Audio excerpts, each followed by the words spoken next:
Well, the whole card brand system is rigged. Yeah. They built the ecosystem and it works for them. And Mastercard and Visa have zero risk whatsoever because they're calling the shots. It's their world.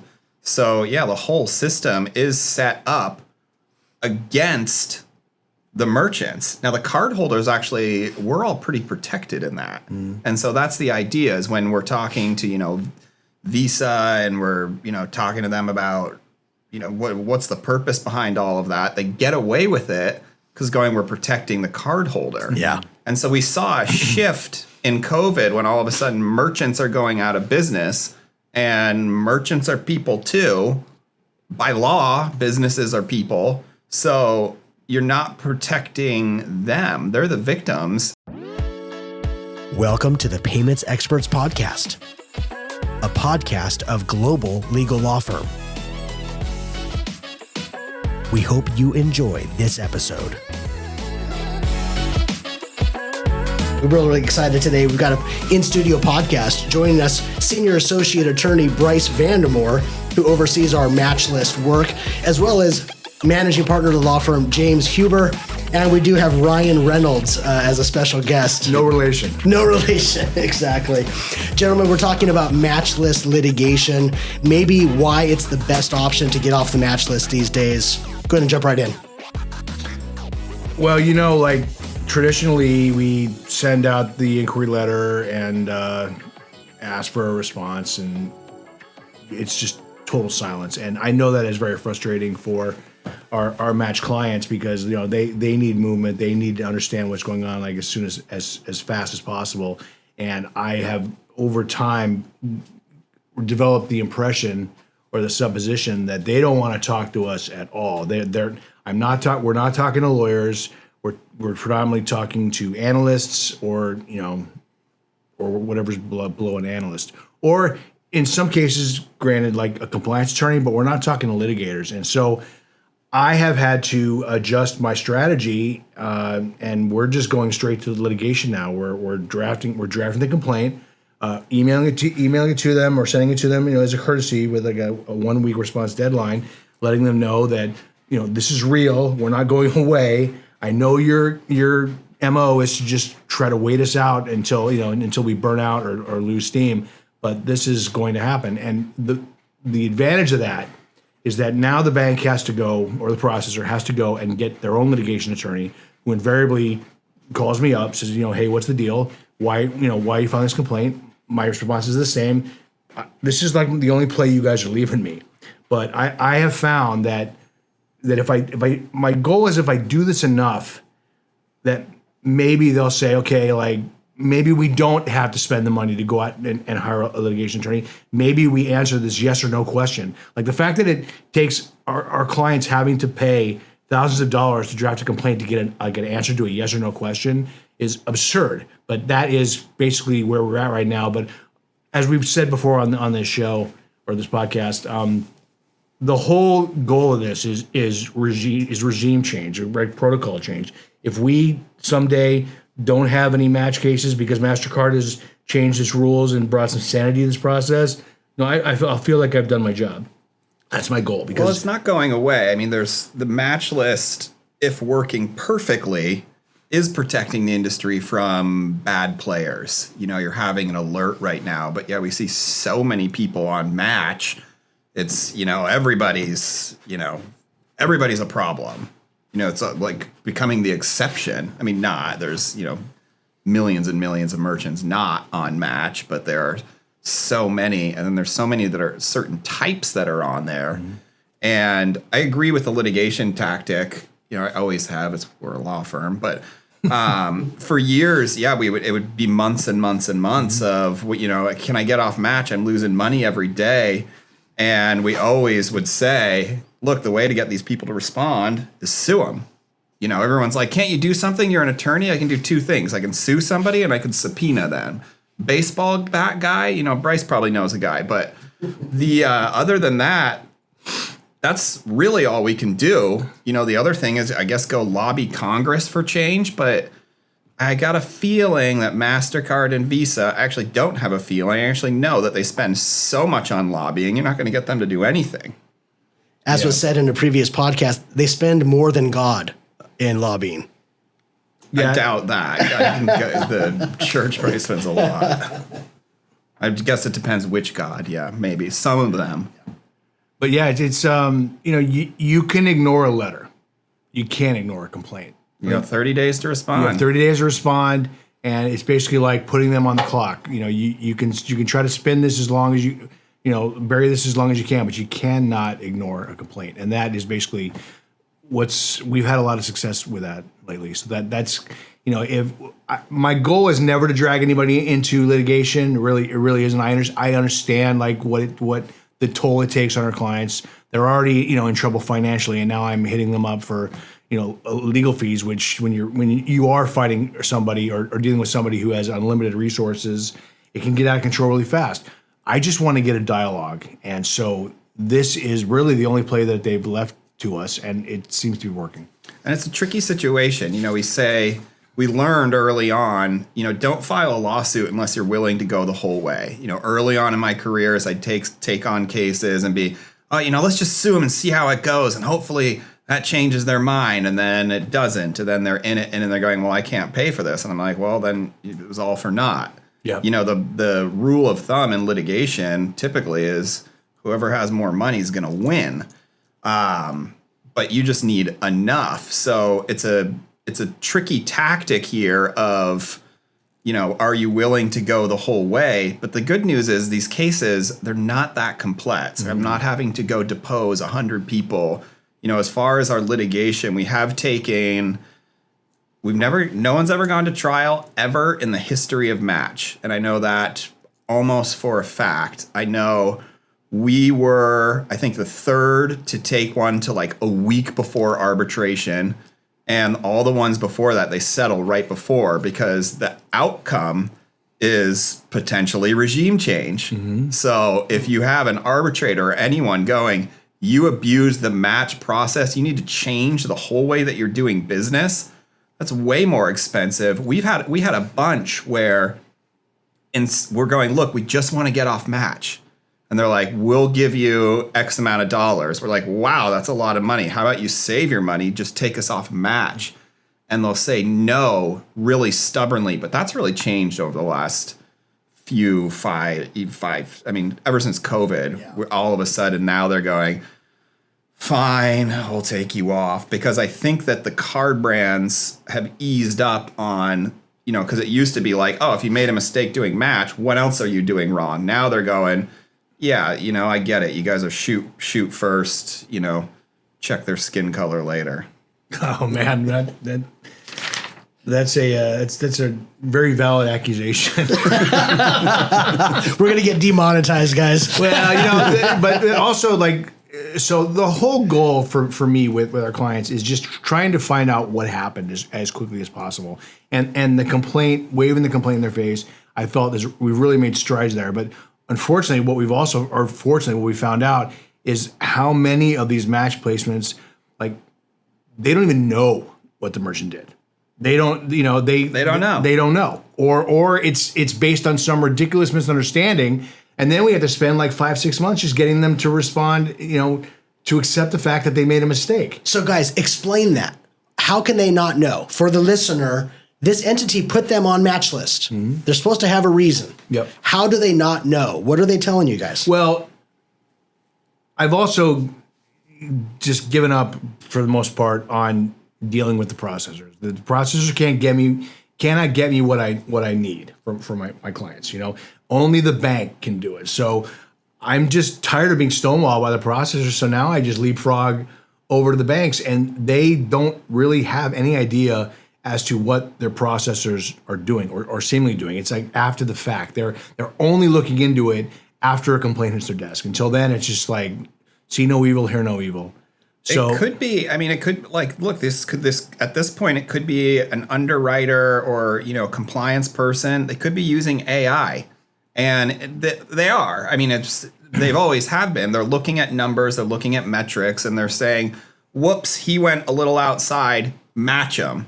Because the reason the match list matters to the processors, if you don't match somebody and that merchant gets in trouble later, they can come back at you for liability for not matching them. Which never happens. Which I'm not aware of a single instance of that ever happening. But what happens is the banks, they're the ones supposed to be doing the matching, putting it on the list. They have the keys to the castle.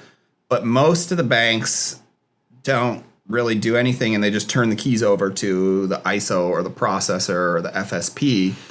And then the ISO is just going, look, we don't want to get in trouble. Just match them, match them, match them. We don't care. You know, round them up. You're standing in front of Home Depot, get in the back of the van.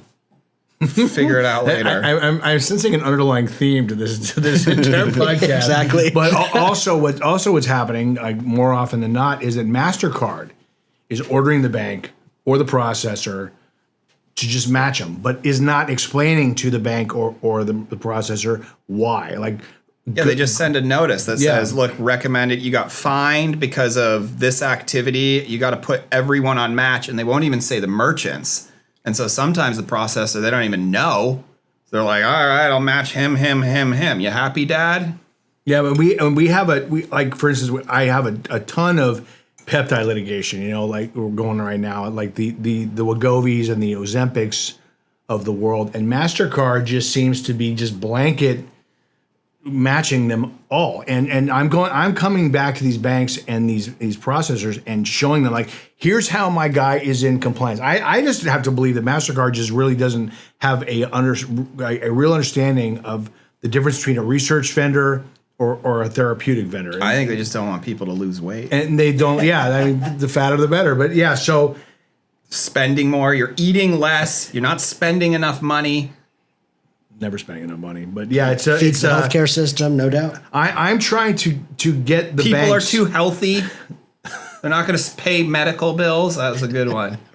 But I'm trying to show the banks that they're in compliance.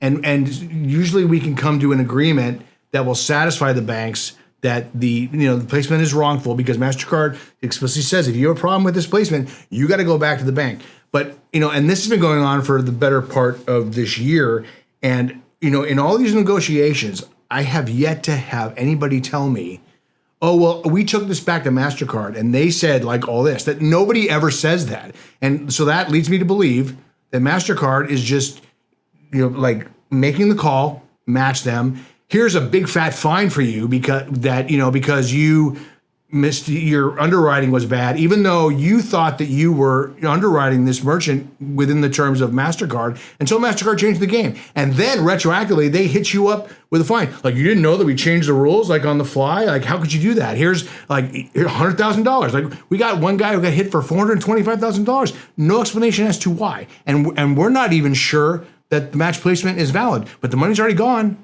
And how easy do you think it'll be to get Mastercard to return that assessment if we're actually able to prove that the match case was invalid? And so it's almost kind of like rigged. It's a really only way to look at it. It's like just a cash grab. Well, the whole card brand system is rigged. Yeah. They built the ecosystem and it works for them. And MasterCard and Visa have zero risk whatsoever because they're calling the shots. It's their world. So yeah, the whole system is set up against the merchants. Now the cardholders, actually, we're all pretty protected in that. And so that's the idea, is when we're talking to Visa and we're talking to them about what's the purpose behind all of that, they get away with it because we're protecting the cardholder. Yeah. And so we saw a shift in COVID when all of a sudden merchants are going out of business, and merchants are people too. By law, businesses are people. So you're not protecting them. They're the victims. And a lot of this match work is because it's people defrauding merchants. That's it's the cardholders. Yeah. The merchant's not doing anything wrong, except for maybe they don't have enough systems to root out these people that are getting free, whatever on the internet and charging it back. Yep. Or just running straight scams with stolen cards and stuff. So, the merchant, the whole system is set up against the person it's supposed to be protecting, which is the merchant. And I get it, the cardholder needs protected too, but like merchants, they're better off just taking cash. Yeah, well, in so many aspects. Seems like it And sometimes. I think that protecting the cardholder is kind of a red herring. I mean, on a 100%. They're on a more protecting global themselves. level. Exactly. That's exactly my point. Like, so my wife's mother had like a suspicious charge on her card. She called into the credit card company, into the bank. They're like, "Oh, you got to cancel the card right now." Ultimately, she did. Ultimately, we determined that the charge was actually valid. They just forgot that she made the charge.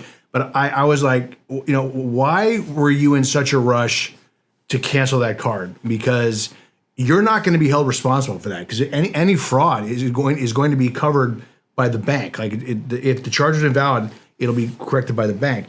They're the ones who are exposed. Like you're not going to have to pay for that fraudulent charge. And I understand that we're down the road here a little bit, but ultimately you're right. It's about the banks protecting themselves, which of course they have a right to do, but they're risk averse to almost the point of ridiculousness at times. It's just like you're not willing to like give any ground whatsoever. And we're seeing a sea change. Like I said it, I don't think you'll see a big change from a legislative standpoint, but it is a matter of time. Of the more vocal that we are about these things, we should start to see some things moving because, they're protecting the cardholder. Because if we all start getting ripped off and we can't, reverse our charges, I'm going to go complain to, whoever our senator is. I actually don't even know. I don't even know. Probably should. And now when we'll edit this part out. Gone through, it's going to change anything. Yeah, it doesn't even matter. Or no, that's the House. That's the House, right? Yeah. Whatever. So I'm going to go complain to the president, and he's going to say, yep, okay, we're going to go make some changes. But we need the merchants complaining about this. And, they complained via, you're overcharging us for interchange. And it looks like they're going to get a little reprieve there over the years. But, I mean, it's nothing like what they did in Europe. And even Canada's was way better. But the merchants need to get vocal here. And that's what we feel. We're the speaker box. So, we're having a lot of success with this. And the more we do it, the better it is for the merchants because, judges are seeing this. They're seeing it over and over. I think Bryce has like 3 dedicated attorneys at the big processors and bank. They have a Bryce line that he calls in. He gets a direct line straight to the desk now. So it's a red phone. Anytime we can bleeping. That guy again. Anytime we can like get an email or contact, I'm gonna just pound to the ground. But again, the point is I'm trying to make these banks or their attorneys, their compliance attorneys realize that this is it's just a huge waste of money. Like why do we have to get to the point where you have to go and hire a lawyer, have them draft pleadings, like drop 10 grand just to get a yes or no question answered? It does not have to be that way. We're reasonable people. It's crazy to hear an attorney say that, but we're reasonable people. And if we're wrong, tell us we're wrong. Until we're not. But like you've done this, like stand behind what you've done. Like there's a bank that it's just mind-numbingly irritating where I read these letters that they send to their merchants and like, we have to place you on match. We won't tell you what the violation was. And, because of our internal policies, we can't tell you what we did. You remember that one? Yes. You remember that one? It was just like, right. I'm not even going to name it, but it's just like our internal policies we're not allowed to tell you why we shut you down. Yeah. It's ridiculous. Yeah. Or what they'll run to is they'll say, well, we're investigating potential fraud. They use that as, investigating potential fraud, so they close their mouths and they don't tell us anything. Yeah, but we can't tell you anything about the investigation. And the investigation never involves the merchant at all. Don't you want to talk to the dude or the gal that is like at the center of this? Like, don't you want to find out whether or not you're completely off base or there's some misunderstanding? Because like the identity theft ones, like at least 50% are just complete misunderstandings. Right. Like QuickBooks, they did not. They applied for a merchant account, but through QuickBooks and Intuit, but they just for whatever reason they didn't have the requested paperwork, so they halted the application process. You'll get matched immediately because they're like, oh, you couldn't complete the process because you're obviously, a fraudster. No, my kid was crying in the background. I had to go deal with them, and like this process had to stop. But do they ever ask the applicant? No, they never do. They just shoot first and never ask any questions. Well, think of the difference between that experience and the cardholder experience. At this point, I think everybody's gone through the process of looking at their bank statement and saying, "Oh, geez, Apple's charging me 7 times a day." And you stop the card. What's going on? I've been defrauded. And you're on the phone with them, and they're going, "Oh, actually, your kid has your password and is buying Robux over and over and over." Been there. This sounds like a real story, James. Been there. Yeah. Where's the camera in case my kids watch this? Fortnite's a drag too. Oh, man. yeah. So anyways, but they're on the phone, and they are able to go, "Oh, look, it was from one of my child's iPads." Mm-hmm. And they're cranking on it, and they're going, "Whoops, didn't know," wink, wink, or whatever. So that level of service, and then, I can handle it. The merchant never doesn't get that. They have to hire Bryce to come in and get all frothy at these guys to get them to even take a look at it. It's ridiculous. And I just want to segue something that I've noticed lately out in the world, and it is really kind of bothering me because I can see where all this is going. So, like this whole thing with cashless merchants, like you go into stores and they say, we're cashless. You have to use a card. So we just seem to be moving, inexorably further toward like putting Mastercard and Visa as the only game in town. No regulations at all. Like I can't, like, if you don't have a card, you can't transact business. You can't make a purchase at this point. But you got to think of on the airplane. I had one where you had to like log on. You had to have their app, and you had to have your card entered before. Otherwise, you would starve to death on that flight. Yeah, and I don't know what is in it for the merchant having to go cashless. There has to be some incentive by the credit cards, and that's something that I'm trying to determine because... Well, no, that's not. It's having cash. There's an expense to that. You have to have enough cash. You have to go to the bank. Yeah, but credit cards, don't they always add like... They're always like, if you pay me cash, we won't have to add however percent, that gives the credit card, their cut. Right. But so why would they not want to keep the ability to take cash? Why would they automatically have to raise their prices like however many percentage? Because they have an employee that's probably stealing from them. That's not at all unlikely. That makes total sense. No, there's a problem. You have to go. I remember working in restaurants and stuff. It was a pain. You had to count all the money. I always got it wrong, and then someone has to go to the bank and you have to deposit. And now people can't give change because there's no pennies anymore. So it's a pain. Yeah. Yeah. I worked at In-N-Out through high school. They were cashless for years. Or, excuse me, they were cash only for years and years and years. Yeah. Even when debit and credit was fully established, I think because it's a lot easier. That's the other side of it. It's a lot easier to hide cash. Mm-hmm. Like maybe what you were saying, James. Who was your manager? Whose name was Jeremy. Yeah, right. But there's just some places like even with kids, like basically you're barring a kid from your establishment because he's not old enough to have a credit card, so he cannot do business in your store. So I have to believe that is against a merchant's best interest, probably against their will. There has to be something going on where the credit cards are mandating. You got to go cashless. So that is an angle that I'm trying to do some more detective running down, Googling conspiracy theories.